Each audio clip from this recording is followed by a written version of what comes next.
come in through there, and then you have this very beautiful place. And it looks out to the gardens, which are very foggy. I'm going to have to come here during the summer.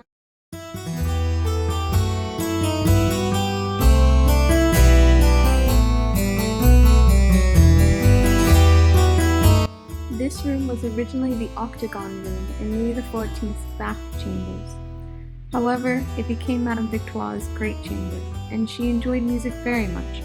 Mozart himself dedicated his first 6 sonnets on the harpsichord to Madame Victoire.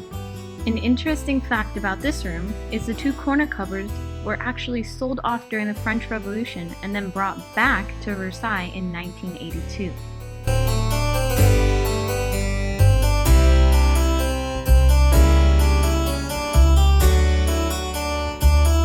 This was originally Madame de Pompadour's bedchamber, but she actually died in this room on April 15, 1764.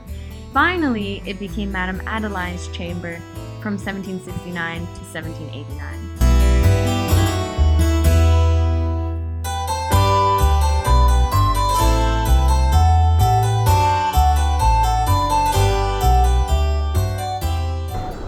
I love Versailles, but I want to see more, and it's so unfortunate that everything is roped off. You can't go anywhere they don't want you to go. Construction of the Royal Chapel was completed in 1710 at the end of the reign of Louis XIV. It was the 5th and final chapel built in the palace. The organ within was once played by Mozart himself during a quick private show for Louis XV.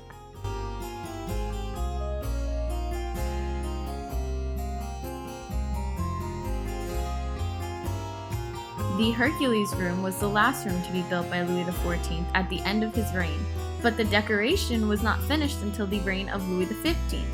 The massive 15 by 32 foot painting in the back was brought from Venice. The ceiling painted was created, however, using the mariflage technique. The scenes were painted on canvas and then stuck onto the ceiling. Le Monet, the artist who made the ceiling painted, unfortunately committed suicide a year later in 1737. Exhausted by this huge project which had taken 4 years to complete. This room held Louis XIV's collection of rare objects.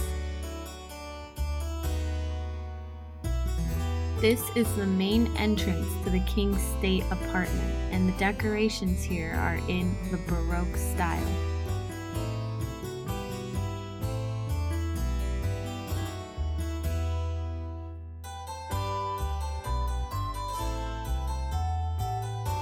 This room was used as a guard room, making its dedication to the god of war highly appropriate. The arches have been decorated using gold and celebrate war victories by sovereigns from antiquity.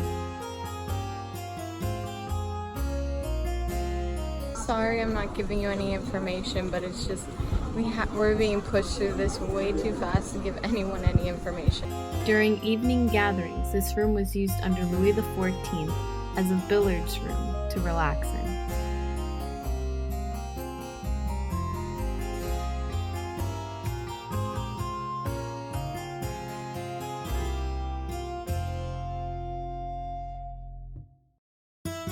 This room was never used as a bedchamber, but one of the rare moments in which the Mercury room actually served as a bedchamber was when the Duke of Anjou, the grandson of Louis XIV, was proclaimed King of Spain and slept here for 3 weeks before traveling to his kingdom. It was also in this room that the coffin containing the body of Louis XIV was displayed from September 2nd to September 10th in 1715. The Apollo room was used as a throne room from 1682 onwards. Over the fireplace is the most famous portrait of Louis XIV. Louis XIV was so pleased with the way the painting turned out that he actually decided to keep the original for himself and commissioned copies from the artist. The copy in Versailles was made in 1702. The original painting hangs in the Musée de Louvre. This oval stucco bas-relief depicts Louis XIV on horseback trampling his enemies.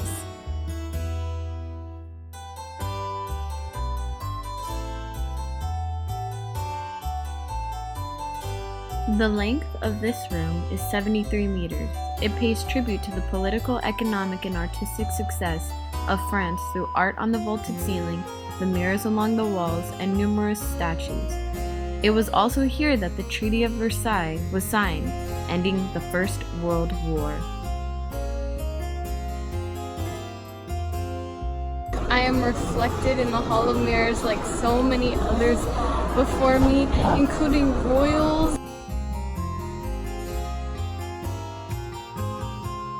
So apparently this is the way to the Queen's apartment, like all the way down there, but it's under construction and not safe, so we can't go.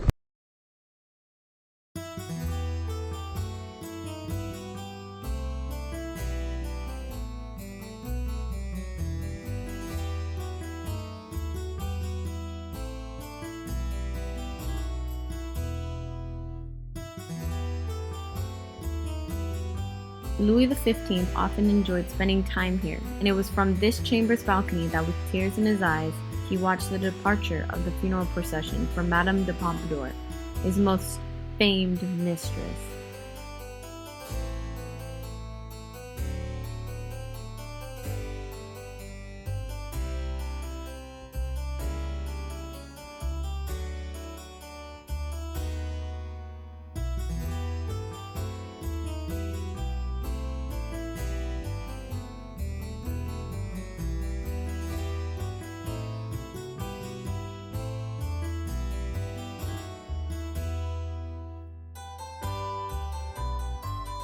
The gardens. Oh my gosh, this is where I want to live, honestly. I'm sorry, but yeah.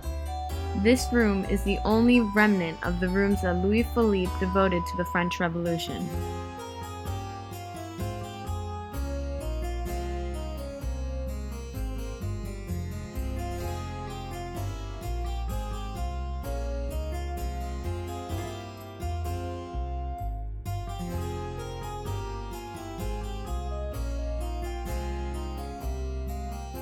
This last room that you pass through within Versailles almost covers the entire first floor of the south wing of the palace and depicts nearly 15 centuries of French military successes, from Clovis to Napoleon, with 30 or so paintings.